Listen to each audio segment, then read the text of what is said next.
Okay, going for a take. Take one.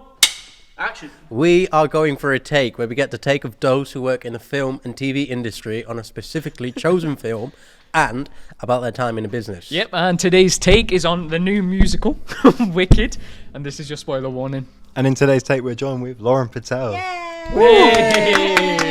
I'm finally on the podcast. I'm so excited. It's happened. It's Finally. happening. And we're getting a musical aficionado Yeah, on it we're as going to well. sing the whole episode. Are we all Yeah. vocally warmed up? Are we Yeah, all ready? yeah. Okay. Yeah. Sorry, vocal warm-up. Me. Me.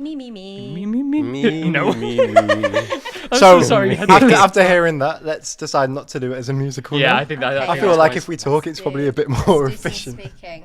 Yes. So obviously we've all seen Wicked. So what was everyone's general take? Sorry, I couldn't help myself. That's beautiful. General take. Are we ready? Yes. Go on, let's dive in. What do we think? Did we enjoy? What did you think, Ben? What did you think, Adam? What did you think? Matt? Okay, now I thought it was really fun, and that's the word I'd use is fun because I went to it and I was like, would I have seen this without it coming on the podcast? I would probably been a bit too maybe even arrogant and been like, oh, I don't want to watch that. But now watching it back, I was like, that was so much fun. I really enjoyed it. Why do you reckon you wouldn't have seen it before? You're not into musicals and that? I like musicals. Okay. My favourite musical I went to was Les Mis, and I loved it, and I thought the film was amazing as well. But obviously with Wicked, I've never been to the musical of Wicked, so I didn't really know what to expect. So I was sort of thrown into the deep end. I mean, I looked up a bit just to see what it was about, but I'd never really been interested in watching it. Oh, you went in blind. I know, yeah. That's really It's exciting. brave, right? Oh. What about you, dude? Well, I've never really seen any musical apart from Cats and The film? no, the actual play. Okay. I remember watching it when I was like 12. Jellica's can and yeah. Jellica's do. Yeah, but it was like a blur. And also the movie La La Land. It's my favourite Which was a film brilliant ever. film. Oh, it's gorgeous. So I'm not too bothered about it being a musical as long as it's like it's a good film. I thought this film was very entertaining. I felt like there could have been more intimate moments and like certain moments that could have been more interesting if it wasn't singing. Well, it wouldn't be a musical. Yeah. I think I understand maybe where you're coming from. But I felt like, so when you say like intimate moments, you mean like those sort of relationships and just being able to Yeah. like see, I guess, I think this as we're watching it, that musicals, like I like some musicals, like we're talking about Cabaret and Sweeney Todd. Some stuff like more like jazz handsy kind of stuff, I'm like, cool. But it's almost like a soliloquy, isn't it? Like when they sing a song, it's like, okay, and now I know what they're thinking because they might be singing to themselves or singing to the character. And maybe it leaves less room for ambiguity as to what a character's thinking because you just call it's on a plate and it's beautifully sung and it was stunning. I got goosebumps quite a lot of the time. And I also went in blind, same as you guys. None of you had seen the musical before. No, I hadn't. Shame. I had my sister literally being like, "Tell me when you see it." I was like, "Just let me go see it." And it was particularly out of all the films that we've seen this year on the pod. It's my biggest surprise that I enjoyed Really? it that much. Wow. Did you The cry? story I just thrived off. It's exactly my kind of story. Maybe the singing I can come and go on it. But I mean, it was still beautiful. It was more everything else that I just was like, yum, this is a really, really solid, good film.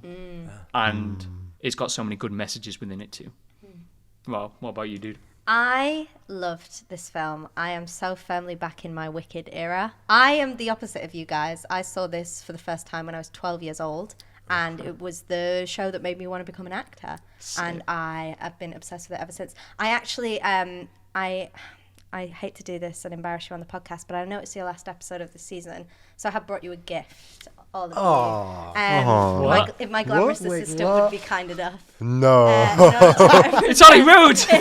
In order to represent What the hell? I am firmly We get back one in my Wicked each? era. Am I a wicked witch? You are a Wicked witch. No way! And now I feel like we are holding the space to do this film. This is justice. hilarious. It doesn't fit on my head properly. Oh wow. And I think we all look really good. You have So a beard. cute. Wow. You remind me There we go. of. Shall we go with like the classic poster where it's kind of like coming down a little bit? You can't really see like. I'm just the gonna eyes. talk into the I camera feel like like we're this. now ready to do our really serious podcast about Cool. it. Yeah, you Very can't even see serious. my eyes Maybe anymore. we should lift the hat up though. Oh, There yeah, is that's a camera. perfect. It's the aesthetic, honestly. Show us your beautiful eyes. How are we looking, Max? Stunning. Beautiful. Ollie? You look great. Cool. If no one Costume can see. designer was Wow. amazing for Oh, this wow. episode. Our wonderful editor Max has the hat over his beanie. It's really a choice. It's a good thing for the Oh, winter. this is incredible. Wow. But yes, Wicked. I loved it. It for me really had to live up to this expectation of my 12-year-old self, and I love this musical, and I'm very protective over it, and I think that John Chu adapted it so brilliantly, and I think that everybody was really perfectly cast, and I cried like 5 minutes in. I was like, I cried. When did you cry? Like when do you know the ballroom scene when she's dancing and everyone's laughing at her? Yeah. I got really emotional to that, and I was like, why am I crying? Oh, with the... Yeah. You must know the dance High moves, school right? all over She again. was like, well, it's different in the stage show. It's Okay. like this, but they did it differently in the film. But it was really, it was it was- really beautiful. And Yeah. I was gonna say the imagery as well. I mean, I read a fact online that they planted 7 million poppies, Yeah. or some sort of flower, and 9 million. 9 million. No way, Yeah. really? I mean, that's incredible, and I mean, it does pay off in the film. Like all the imagery you see, it really creates this vivid story for you. And I think building that physical set that they had was so brilliant and such a risky and expensive idea, I feel, but you could have all the actors interacting with it, and it just made it feel so real, and like we were really immersed while still keeping that heightened Oz magical whimsy thing that for me is Wicked at its core. Yeah, no, It definitely. was super immersive. It felt like, I mean, they've got so much source material to like draw upon.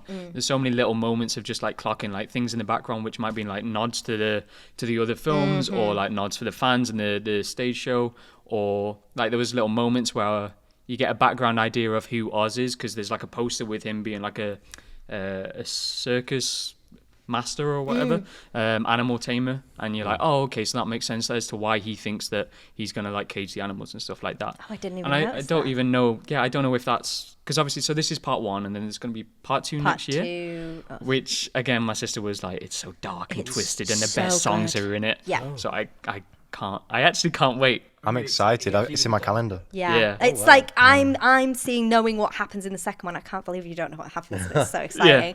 I'm seeing all the little seeds being planted, and it's just like it's like giving it this Nice. platform to go in the second one, and it's so brilliant. Because the thing that I was trying to figure out was she like there was a thing at the start where it was like, are you innately evil, or is it nature Are we versus born wicked, or nature? do we have wickedness thrust upon And us? There we go. That see, you got the quote. It was there, like and Galinda was there with us. it was, and the thing for me was I was trying to figure out whether she was wicked or whether it was the society of Oz making her wicked. Because I obviously, because I'd never seen it, I'd always watched the first one and been like, oh, that's the bad guy, clearly. I mean, yes, they poured water on her and killed her. Whoa, it's over. Oz can be free. But now looking at it, I'm like, actually, who actually was the bad guy? Because was Yeah. it? I think that's the case with anything. I think we talked about it in the last podcast as well. That everyone is the hero in their own story. There is no good and evil. There's just flawed people. Flawed heroes, yeah. And people with, their own perspectives and their own wants. She just wanted to be treated like a normal person. Yeah. Yeah.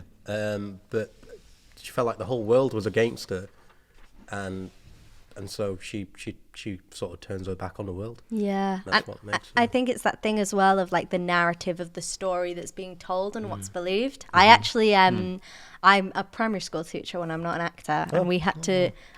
We were teaching them essentially media literacy, and they were like a bunch of 4 and 5-year-olds, and we had this story of the 3 little pigs. But there were 2 books, and one of them was from the wolf's perspective, and one of them was from the pig's wow. perspective. That's sick. And That is in the cool. wolf's perspective, he just had like a really bad cold and sneezed and blew down all the houses. and then everyone was saying he was horrible. And it's that thing of teaching these children of being like, so it's the same series of events, but some people saw it this way and some people saw it that way. And how do you think the wolf feels that everyone's calling him the big bad wolf now and all of this? And it is that kind of thing of Elphaba just being a person and all of these things happening, and you understand why she's made every decision that she makes in the film. It makes sense a lot. I think even the what's the name of the goat teacher? Dr. Dillerman. Dr. Dillerman. I think as he's being carried away, he's like, you're not being told the whole story or something like that. And I think that's why I love this story so much.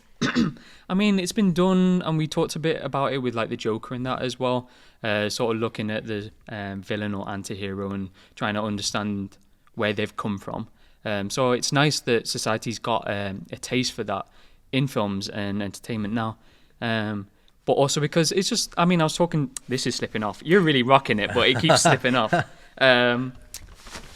that better? It's all your hair. Yeah, it's all my hair. But yeah, I was talking to you about this the other day because I'm going to see a play this week, which is about it's about Buddhism. Actually, I used to go to the Buddhist Center in Manchester. And there's a concept within it called conditionality, which basically what's the other? Dependent arising is the other way. But all it basically means is that nothing is separate. No event arises without all the other perfect conditions forming. And once all those conditions form, then that event, that person, this moment right here, like all of us and all the different conditions that meant that we became actors, that meant that we met each other, made us arrive here. Like a butterfly effect. Yeah, like it's me literally going like dominoes. watching Wicked at 12 years old, and now I'm here on a podcast talking to you. Yeah, Isn't that mad? Wow. literally. Yeah. And you can almost be like, you can reword it as like manifestation or foresight or intention, but you can really like go all the way back to like your childhood and work out why you are the way you are and the decisions that you make. And then once you're aware of that, that's another condition, because then you can go against it and then relearn those habits. So if you look at Elphaba, you literally go, okay, well, she's born green. It's kind of alluded to what the condition of that is in part 1, but I'm sure it'll be in part 2 explained. Born green, and then she's bullied by all these other kids because she's green. Those kids, that's another condition, that they've just been taught that someone who's different is bad or should be mocked. And then there's the other condition of her sister being disabled and being potentially more vulnerable. And as an older sister, you know, she's experienced being bullied, so wants to protect and defend her sister too. And then she has this magic power. So all these different conditions mean that she knows what it's like to be ostracized in the world, and also hasn't really found a way to help other people, although wants to. The other condition of her dad rejecting her, so then the bear brings her up. And she has this real empathy for animals, which gives her this fire Exactly. because she's been raised by them and seen that they are people. I know they're not if people, maybe but if you the know bear what I mean. hadn't brought her up, then she wouldn't have this empathy for the animals, which meant that when it came to Oz being like, hey, come join me, I know that I like cage animals, but you get to be powerful and stuff, then she Yeah. would have been like, no, I'm good. That's Yeah. what I loved about it, seeing it on film as well, was in the stage show, it's just Dr. Dillerman is the only animal you see, I think, and he is in prosthetic makeup, obviously, and so getting to flesh out the world with the humans and the animals and seeing how integrated they were when they go to the nightclub and they're all playing the drums and stuff and the bear and things like that. None of that exists in the So show, cool. and so it really does feel like they're... So that's not in the show. No, it's not. You really do feel like they're integrated into society, which is really lovely. And I think as well, then you have the complete like stark contrast of that with Galinda, who is this privileged girl who has everything given to her. She's a bit she's very arrogant in the sense that she doesn't know the honesty of the world because she's been brought up in an environment where she's not had to learn that, and therefore she's very arrogant to Elphaba's character.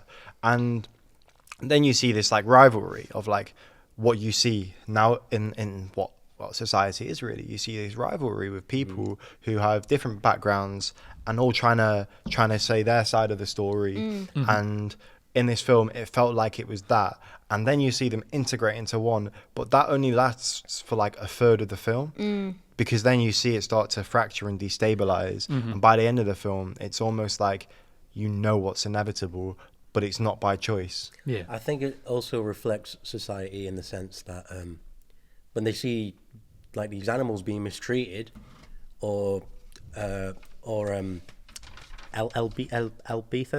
Alphaba. Ibiza. Sounds like a country. I had to write it down to be able to He's pronounce got it right. Alphaba. They're not fazed by it because it doesn't involve them. It's got nothing to do with them, and they just sort of go along with the trend. You know, they'd all treat Elbitha. Alphaba. You're all right. You got this, dude. Like, I can't swear. Like, so fun fact. So what was the fun fact about LFB? yeah. So the writer, Yeah. that's what's the word? It's You're smashing this fact. Anagram.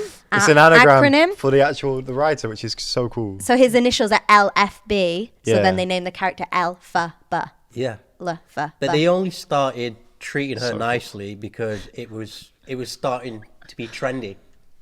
You know, it took the cool girl to tell everyone to treat her nicely, and only when she started doing it, which I think reflects society. Of that thing of people at the top, and then you listen to them. They don't follow it or get on with it unless it's trendy. Yeah.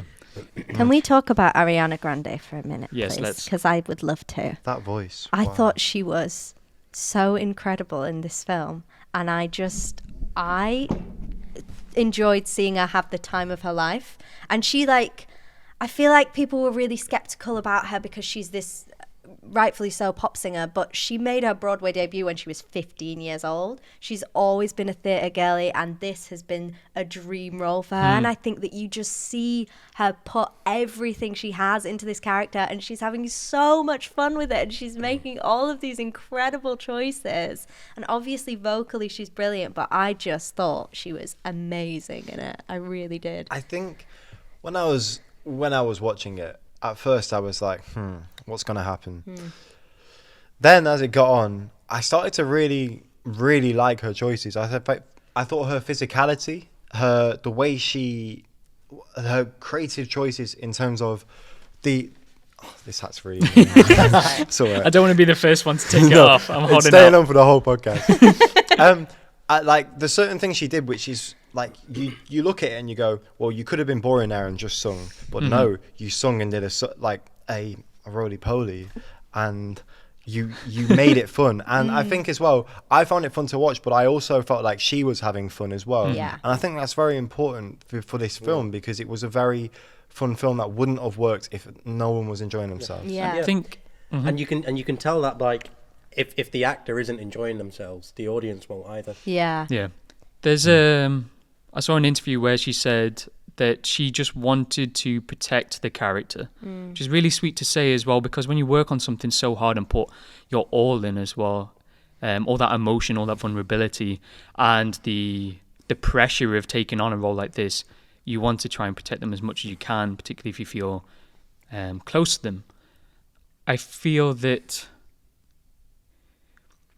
she did it really well in terms of she didn't just make like an archetypal kind of like naive girl who's kind of just becoming the bad girl of the story. It was more that, you know, you saw her come in with again, going on about conditions because it's what I'm thinking about at the moment. She came in with the conditions of being spoiled and feeling like she's owed everything, and that's weird. That didn't go my way. Why did that happen? Get my way. But she also has good intentions as well. Yeah, she does. She's not inherently a bad person. But are they good intentions or are they selfish intentions? Because That's all that she knows. That's all that she's been brought up to know. And then at some point, things start to. She's like, oh, she don't get her I own think way. it's during that dance when she sees Elphaba be kind to her and get her that position in the trainee scheme. Yeah. And it's that thing of, is it in the film or am I just making this up? Where it's like it is in the film, where it's like one true act of good always inspires another. And it's that thing of she sees people being good and doing kind things, and she's like, actually, this feels great. You see those cogs turning. You see her trying to like work it out, and you know a bit of like you see push that and pull. conflict when she's like, "Oh, I'm starting to feel bad now after Yeah. I was planning to do wrong. It was really subtly done, and it was gorgeous. And Cynthia Erivo was Oh my god. incredible. I've seen her Incredible. once in another show called The Outsider, and she was a standout in that. It's so good. Stephen King, and she's like this, like a savant who's able to like psychically track down kind of like demons. It's a really good show, and she was incredible in it. Yeah. I think she might have been Emmy nominated for it. I'm not sure. She was. Yeah, she did bad. Have you ever seen Bad Times at the El Royale? Yes. She Wait, was she's in that too. She's in that. She's the singer in it. No The way. one with Jeff Bridges. Yeah, she's incredible in it. But she is in this. And she got nominated for an Oscar last year for Harriet, and yeah, she's I think- insane. I could see her winning an Oscar for this. Yeah, It's that huge. like everything across the board is like acting tick, singing tick. Tick. I was watching them. They were talking about she would do 2 hours running every morning just to be able to physically inhabit a character who was singing like that, but also being thrown about in a harness. You've seen all those behind the scenes videos of her just being thrown Yeah. around, and Yeah. she's just, it's insane. And also, they did so much of the singing live, and she literally sounds like she's being auto-tuned at points. Yes. And if I was watching this, not having, because I'm such a fangirl of hers, not having watched as many videos of her on Broadway as I have, I would have been like, oh, you can tell she's lip syncing. She's not. She's just that good. And she didn't break at all. Like there was all you getting thrown about, but her voice is staying so stable. So consistent. Yeah. I was like, oh. Is that usual practice in musicals, like when they're filmed? So you will, which is what I think they did on this film, and I can't speak for all, but I have made a movie musical, and so this is the way we did it, and the way a lot of the studios do it, I think, is you'll get in a studio and record the soundtrack before you started filming usually, and you'll have that track which is perfect or as perfect as it can be, and then on the day you'll have an earpiece in and you'll either sing along to a track or there'll be someone in another room playing the piano, so then the music can ebb and flow with your voice, and then they'll mix the two in post depending on the scene. So those really intimate defying gravity bits where they're saying goodbye to each other, I'm 99% sure that's all live, but then I'm sure the bits where she's flying around in the air, they have got a little bit of studio in there just to support it. Or like Jonathan Bailey being upside down and dancing through life. Like he's not going like in the studio. Yeah. By the way, let's talk about Jonathan Bailey, How was he please. sliding on all those bucks and doing all those They tricks? built that set from It's scratch. It's insane. so cool. Sorry, calm down. No, really love Wicked. that was wow. He was incredible in that. And again, just having the time of his life. Yeah. It was so funny. Yeah. It was. I love it when I see actors enjoying themselves. Yeah, definitely. Yeah. And especially in Act 2, you get to see all of them, even the fun, silly, frivolous ones, really develop and have a lot more grit. And I think the fact that they've cast the actors that they have, you know that they have the range to do that. And I'm like, here, take the reins, go. So you've got this. You're saying it gets darker. Oh yeah. Oh. Oh, so much darker. I would love to come back on the podcast when this Yes. film comes out and talk about Season part 2, baby. Manifesting, myself an invite. conditioning. Conditioning. Yeah, there's so many little like moments. I was like, oh, I wonder, because you vaguely know the story of like where she's gonna end up because you watched the film like when you were a kid. Yeah. Is in the original like Wizard of Oz. So you're like, okay, well at some point, then she's allergic to rain or melts in rain. I don't know if that's different in the show to the film, but it's not mentioned. Obviously, the umbrella thing happens, but it doesn't say that she like melts in the rain. No. So, but then the what's she called, Madame? Memorable. Thank you. You're welcome. I was like, I'm gonna pause on this so Lauren fills in. So the Wicked expert Yeah, can chime so I in. don't say it wrong. She's like a sorceress of the weather, right? Mm-hmm. So I wonder if she's able to do some curse. Or maybe Does she anyone gets she gets cursed from the grimoire from using it. Oh, Like the monkeys. And what's the your theory, Ben? Lauren Find can out tell in us part next year 2. whether we're right or not. Yeah. My theory is, she goes. I think she'll be in the right for a lot of it. I think she'll get that. It'll get that condition that she'll be hated by people to the point where there's no coming back, and she sort of has to fight back. And her fighting back makes her seem like the bad guy because everyone's been told that she's the bad guy. But that's my theory. Well, we've locked those in. We've got it on tape now. Yeah. You'll have to come back and find out if you were right. It was really surprising. I was really taken aback by I'm it. so glad you all enjoyed it. That's so exciting. What I also wanted to talk about was the casting process for it, because I saw Why something. wasn't Lauren Patel in it? That's what I want to know. You know what? Everyone's what I been wanna asking know. that question, Matt. It's Yeah. all I'm seeing on Twitter And Instagram. and Yeah. Instagram and the news, actually. So all that BBC they're showing- News front page. straight there. Why wasn't Lauren Patel? I don't know who I would have played, but I know I should have been in there. Rumor has it, part 2. Part 2. I can't say anything yet, guys, but no, I'm not in it. But yeah, go on. What were you going to say, I man? was gonna say so obviously the director worked with like Michelle Yeoh on like Crazy Rich Asians, and a few of the others worked on other projects with him.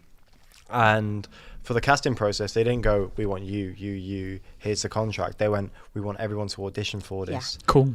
And apparently, it was brought to tears when Cynthia, is it Erivo, and Ariana Grande did their auditions, which I thought was really nice. I like the fact that they had to go through that process rather than just being handed it and seeing what they do with it. I completely nice. agree. I love directors that make their actors audition, especially for something like this where you really just have to be able to spin so many plates at once. And I think that was such a good sign from John Chu that he was going to really take care of it. And I also think him having the career trajectory that he had in terms of Crazy Rich Asians, which so much about it was spectacle and colour, and then directing a whole movie musical within the Heights and kind of learning how to direct that, and then having Cynthia Erivo, who's won the Tonys on Broadway, Ariana Grande, who's been on Broadway, Jonathan Bailey, who's been on the West End in musicals and won an Olivier for Company, having all these people with this foundation in musical theatre coming together.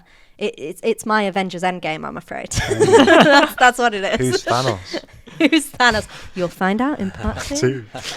There was also, what I also liked was the continuity of the shots. Like, they were very long shots, and they were, because the sets were built, it felt like they could play around. They didn't have to have the angle so that you didn't see the side of the crew. It just felt like they could play so much more with having the camera up here, then going down and going through people singing. It was really dynamic the way Yeah. they shot it, and Yeah. like there was even a moment where the color grading changed and it went to Yes. Galinda's perspective, and all the screen went pink, and I was like, "This is so good." But yes, final thoughts as we wrap up for part 1 on Wicked. Yeah, final thoughts. Lauren, I think you should take that one away. I am so back in my Wicked era. I am so protective of this musical, and I'm so happy that it was good, and I'm so excited for the next one, and I'm excited to be on the podcast now. Bless you. That's my review. Aw. I was taken aback by it. Biggest surprise of the year, and I loved it. It brought me back to being like a 6-year-old, just seeing to be fair, my sisters singing all the time. It was gorgeous. I loved it. I can't wait for part 2. I quite enjoyed it. I wasn't really a big fan of musicals, but now I am. Converted. Yeah. Okay. Wow. Join the dark side. I would Power have of liked to have Wicked. seen more intimate moments, but overall, I really enjoyed it. Nice. I thought it was really fun. I really enjoyed it. I thought it was you didn't have to watch it and analyze it. You could just watch it and just feel it. And that's important. And, I'd say to get me in tears is a feat, but I cry at every film. So it's Yeah, not I was really- like, you say you cry every time we do a podcast, bro. Also, sorry, I know we're wrapping up, but can I just say, Yeah, go on. it also makes me so happy over the last couple of years with this and the Barbie movie to have these movies that are like fun and whimsical and colourful, that are also just incredibly well made. It doesn't have to be one or the other. They can be silly and joyous and be brilliantly shot and have these amazing sets. And I think that's really, really exciting. And seeing full cinemas of people going to watch them of all ages and genders is wonderful. Yeah. Definitely. That's a gorgeous place to cut. Cut.